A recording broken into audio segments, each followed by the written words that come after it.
तो फ्रेंड्स, हमने अपनी पिछली वीडियो में मेजरमेंट एंड इवैल्यूएशन की यूनिट 1 को कंप्लीट कर लिया है और आज हम शुरू करने वाले हैं थ्योरेटिकल फाउंडेशन ऑफ करिकुलम की यूनिट 1। और आज का हमारा टॉपिक है करिकुलम, जिसमें हम लोग इसकी मीनिंग, नेचर और कैरेक्टरिस्टिक इस तरह की चीज़ों को डिस्कस करने वाले हैं। तो चलिए वीडियो को शुरू करते हैं। दोस्तों, अगर बात करें करिकुलम की, तो ये जो करिकुलम है वो क्या है, हार्ट ऑफ एजुकेशन है। यानी कि जो भी हम लोग एजुकेशन लेते हैं उस पूरी एजुकेशन का ये एक सेंटर है।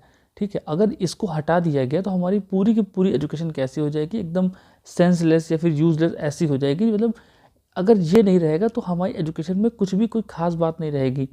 ठीक है, और ये जो करिकुलम वर्ड है इसे कहाँ से डिराइव किया गया है, एक लैटिन वर्ड क्यूरियर से, जिसका मतलब क्या होता है, एक रेस या फिर रेस कोर्स।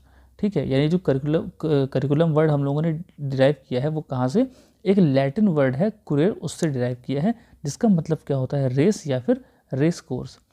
अब अगर हम लोग इस करिकुलम को थोड़ा अच्छे से समझने की कोशिश करें तो यहाँ पर मैंने लिख रखा है, it is the totality of all the learning to which student are expose during their study in the school.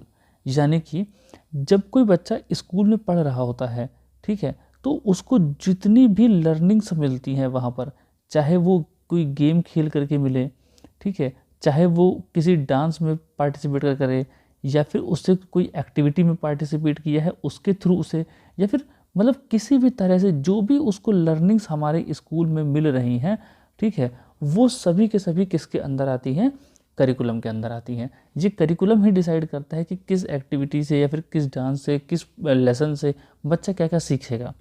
ठीक है, अगर इसको थोड़ा सा और हम लोग समझना चाहें तो यहाँ पर मैंने डेफिनेशन लिख रखी है, curriculum may be defined as the planned and guided learning experiences.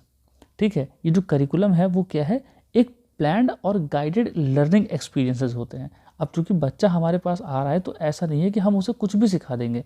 ठीक है, तो उसको सिखाने के लिए हम एक प्रॉपर प्लानिंग करते हैं। ठीक है, और उसको ऐसे एक्सपीरियंसेस देते हैं जिससे कि क्या हो सके, यहाँ पर इंटेंडेड लर्निंग आउटकम्स मिल सके। यानी कि हम जो चाहते हैं कि बच्चे में ये चीज़ें हों, उसके बिहेवियर में, उसके कैरेक्टर में ये सारी की सारी क्वालिटीज़ दिखनी चाहिए।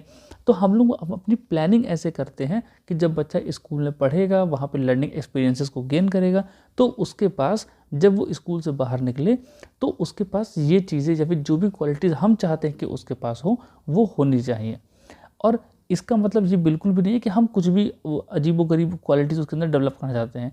ये जो क्वालिटीज़ होती हैं उनको डेवलप कराते हैं हम लोग अपनी नॉलेज और अपने एक्सपीरियंसेस के हिसाब से, और बल्कि बाकायदा एक अच्छी सिस्टमेटिक प्लानिंग करके। ठीक है, मतलब हम चाहते हैं कि बच्चे के अंदर डेवलपमेंट हो। ठीक है, हम चाहते हैं बच्चे के अंदर डेवलपमेंट हो, और वो ऐसा डेवलपमेंट हो जो हमारी सोसाइटी के लिए, हमारे नेशन के लिए और उस बच्चे के लिए हेल्पफुल हो। ठीक है, तो हम क्या करते हैं, उसे ऐसे एक्सपीरियंसेस प्रोवाइड कराते हैं या फिर ऐसी प्लानिंग करते हैं जिससे कि हम जो चाहते हैं वैसे आउटकम्स हमको मिल सकें। इसी को और अच्छे से एक्सप्लेन करने के लिए मैंने यहाँ पर एक दो डेफिनेशंस लिख रखी हैं। आप डेफिनेशंस को ज़रूर याद कर लीजिएगा, क्योंकि डेफिनेशंस अगर आप एग्ज़ाम में लिख करके आते हैं तो उससे हम लोग के मार्क्स और भी ज़्यादा इंक्रीज हो जाते हैं। यहाँ पर एक बहुत ही अच्छी डेफिनेशन है कनिंघम की। ठीक है, उसमें वो कहते हैं, curriculum is a tool in the hands of an artist. ठीक है, यानी जो करिकुलम है ये क्या है, एक टूल है, और किसके हाथों में है, एक आर्टिस्ट के हाथों में है। और ये यहाँ पर आर्टिस्ट कौन है, टीचर्स, यानी कि आप सभी। ठीक है, टू मोल्ड हिज मटीरियल। ठीक है, जिससे वो क्या कर सकता है, अपने जो भी मटीरियल है उसको मोल्ड कर सकता है या फिर शेप दे सकता है। और यहाँ पर मटीरियल कौन है, बच्चे, यानी कि आप टीचर हैं, आप जिनको पढ़ाएंगे वो मटीरियल्स हैं, यानी कि जो बच्चे हैं वो मटीरियल हो गए। अकॉर्डिंग टू हिज आइडियाज़, अपने आइडियाज़ के हिसाब से वो उन्हें मोल्ड कर सकता है इन हिज स्टूडियो। स्टूडियो का मतलब है स्कूल में। यहाँ पर मैंने एक और डेफिनेशन लिख रखी है सेकेंडरी एजुकेशन कमीशन की। ठीक है, आप इसको भी याद करके इसको भी लिख सकते हैं। अब हम लोग चलते हैं थोड़ा सा आगे इसके नेचर और कैरेक्टरिस्टिक्स की तरफ। देखिए, ये जो हमारा करिकुलम है इसके नेचर और कैरेक्टरिस्टिक में सबसे पहला है, curriculum as a set of objectives. यानी ये जो करिकुलम होता है वो कैसा एक्ट करता है, एक सेट ऑफ ऑब्जेक्टिव्स की तरह।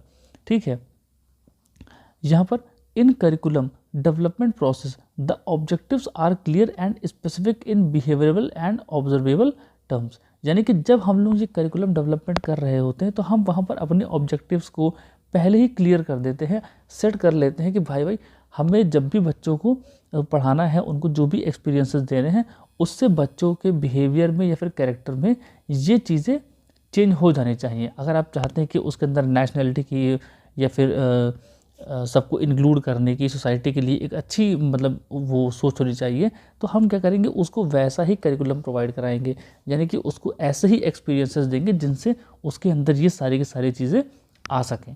उसके बाद है as a course of study or content, a curriculum also either describe or prescribe the content and goals of formal education but less the means of instructions out of the foreground of focus. यानी कि curriculum हमको ये बता देगा कि भाई तुम्हें बच्चों को क्या क्या चीज़ें पढ़ानी है, ठीक है, मगर उनको पढ़ाना कैसे है वो पूरा का पूरा टीचर्स पर है। सपोज़ करिए कि हमें बच्चों को पढ़ाना है रैशनल नंबर्स के बारे में, ठीक है, तो करिकुलम हमको बता देगा कि हाँ भाई तुमको ये पढ़ाना है, इसमें ये टॉपिक्स हैं, रैशनल नंबर के अंदर ये चीज़ें आएंगी, वो सब हमको पढ़ाना है। लेकिन अब ये ड्यूटी टीचर की है कि वो अपने तरीके से बच्चों को बहुत ही अच्छे तरीके से पढ़ाए। उसमें कोई हार्ड एंड फास्ट रूल नहीं होता है कि हमको बच्चों को ऐसे ही पढ़ाना है। ये टीचर की अपनी क्वालिटी है कि वो बच्चों को कैसे समझा सकता है अच्छे से अच्छा। उसके बाद है करिकुलम एज अ प्लान। जो हमारा करिकुलम होता है वो क्या करता है, एक प्लान की तरह भी काम करता है, क्योंकि हमने पहले बताया कि ये क्या है, प्लान्ड और गाइडेड स्टेप्स होते हैं, ठीक है, तो इसकी प्रॉपर प्लानिंग होती है और ये जो करिकुलम है वो एक प्लान की तरह भी होता है। उसके बाद है करिकुलम एज एक्सपीरियंसेस, ठीक है, curriculum as experiences may not formalized classroom content और prescriptive learning objectives but think of them as programmes for experiences. यानी कि जो भी हम लोग एजुकेशन देते हैं बच्चों को, वो बस हमें ऐसा नहीं समझना है कि हाँ भाई ये कंटेंट है हमारे पास और हमें इसको पढ़ा करके ख़त्म कर देना है, ऐसा नहीं। हमें सोचना है कि जो भी हम बच्चों को पढ़ाएंगे वो क्या है, प्रोग्राम फॉर एक्सपीरियंसेस होने चाहिए। मतलब उनमें वो बात होनी चाहिए जिससे कि बच्चा उन्हें अपने जीवन में उतार सके, उससे कुछ सीख सके। ऐसा नहीं है कि बस बच्चे ने पढ़ लिया, एग्ज़ाम दे लिया, पास हो गया और ख़त्म, ठीक है, तो हमें ऐसा बिल्कुल भी नहीं करना है। उसके बाद है यहाँ पर प्रिंसिपल ऑफ करिकुलम, कि करिकुलम के क्या क्या प्रिंसिपल्स होते हैं। सबसे पहला है प्रिंसिपल ऑफ यूटिलिटी।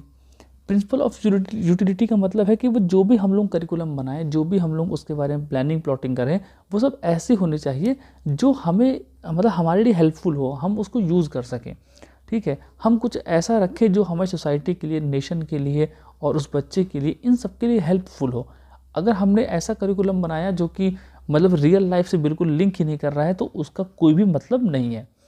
दूसरा है प्रिंसिपल ऑफ चाइल्ड सेंटर्डनेस। देखिए, हम बच्चों को पढ़ाना चाहते हैं तो हमें चीज़ें भी उनके अकॉर्डिंग ही करनी पड़ेंगी। जो भी हम करिकुलम बनाएंगे, जो भी कुछ होगा, हम उसमें अपना भी जो फ़ायदा है वो भी देखेंगे, लेकिन ऐसे देखेंगे जिससे कि बच्चों को हम सेंटर में रख सकें। हम चाहते हैं कि बच्चा हमारा सोसाइटी में रहे, सोसाइटी के लिए अच्छा करे, वो हम चाहते हैं, ठीक है, लेकिन उसको करने के लिए हमें ये ध्यान रखना पड़ेगा कि हम ऐसी चीज़ें उसमें इंक्लूड करें जो बच्चे के लिए अच्छी हों और बच्चा अपने हिसाब से, ठीक है, अपने हिसाब से, अपने अकॉर्डिंग क्या करे, हमारी सोसाइटी के और इसमें रहने लायक बने और इसके डेवलपमेंट के बारे में सोचे।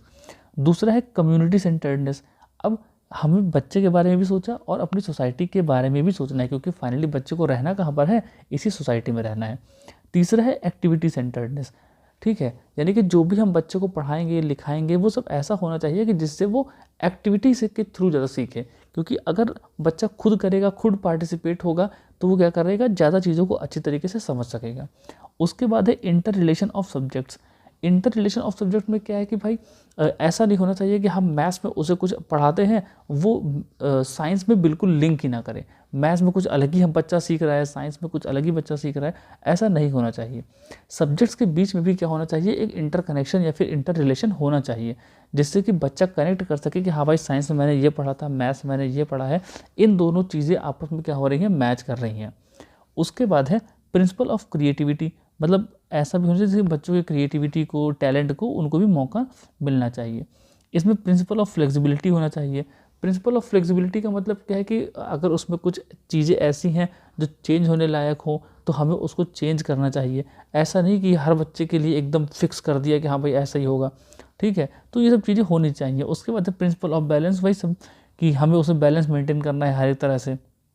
तो ये सारे के सारे प्रिंसिपल जो हैं वो करिकुलम मतलब जो भी हमारा करिकुलम होता है वो इन सारी चीज़ों को ध्यान में रख के बनाना चाहिए।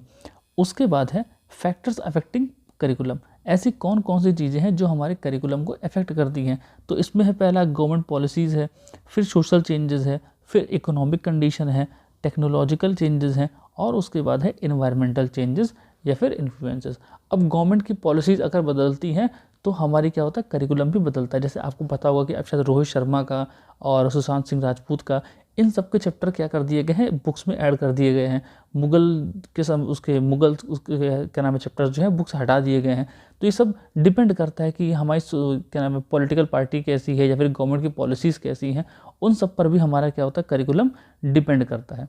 और उसके बाद हमारी इकोनॉमिक कंडीशन पर भी डिपेंड करता है, टेक्नोलॉजी में हमने क्या क्या चेंजेस कर ली हैं उसके ऊपर भी डिपेंड करता है, और जो हमारे इन्वायरमेंट में और जो भी चेंजेस हो रहे हैं उन सब पर भी हमारा जो है करिकुलम डिपेंड करता है। तो आई होप आपको ये सारा जो भी करिकुलम के बारे में है ये समझ में आ गया होगा। इस वीडियो के बाद जब आप अपनी बुक को पढ़ेंगे तो आपको यही चीज़ें बहुत ही आसान और बहुत ही ईजी तरीके से आपको समझ में आ जाएंगी। आई होप आपको ये वीडियो अच्छा लगेगा। अगर वीडियो आपको हेल्पफुल लगता है तो प्लीज़ इसको अपने दोस्तों के साथ भी शेयर करो। मिलते हैं अपनी अगली वीडियो में, तब तक के लिए बाय बाय।